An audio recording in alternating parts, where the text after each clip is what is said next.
European stock markets are trading softer this morning, with the UK's FTSE 100 index currently down around about 6 points.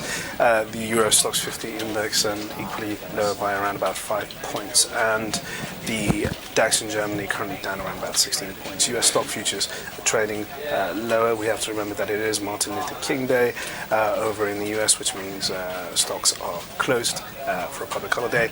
Over in the FX markets, currency pairs are generally quite stable, and when it comes to the commodities area, gold is currently up around about $2. Core government bonds are seeing a bit of demand on the risk-averse tone that we've seen at the start of this week. Good morning, I'm Ishaq, Siddiqi, and welcome to your daily market. I'm going to give you guys a quick idea of what's shaking across the world. So, let's go overnight. We had some very crucial GDP figures out from China, the world's second largest economy now. Chinese growth in 2013, for the last quarter was around about 7.7%. That's slower than the 7.8% that the market expected.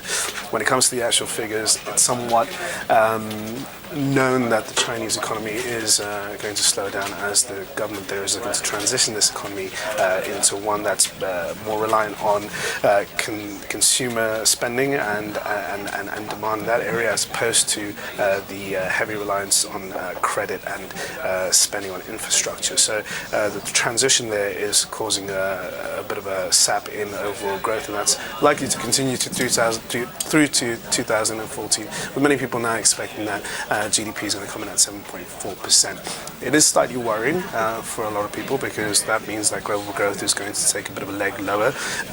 But at the same time, we do know that when it comes to looking at Chinese data on a bigger piece, it is still above 7%. And as long as it stays above 7%, I think a lot of people in the market will take a bit of comfort into that. China's reforms are going to be extremely painful for the next year, and investors are hopeful that we may be able to see some good news come out of China's shadow banking industry, which is very much a grey area, as it's a driver of big amounts of debt for China. Now, taking away the Chinese number aside, we also had some data out from Japan. Industrial production was lower than expected. That's in sharp contrast with last week's Japanese machine orders, which are much better than expected. Came up about 9.3%. So investors have been contending with those two pieces of data. In Europe this morning, we've had, the start of the earnings season in Europe is now kicking off. We had numbers out from Deutsche Bank, a surprise number in which Deutsche Bank posted a profit warning. Quite worrying. Deutsche Bank is suffering from a number of issues, from restructuring to litigation costs, all the way down to a deterioration in their fixed income trading business, which is pretty much reflected all across the banking industry. Saw that last week with the likes of Goldman Sachs and Citigroup in the US, who also reported weakness in their fixed income trading divisions and overall loss of revenues in their investment banking units. Going into the rest of the session in Europe, it's pretty quiet. There's not much on in terms of economic data. We've got a number of things to look out for this week.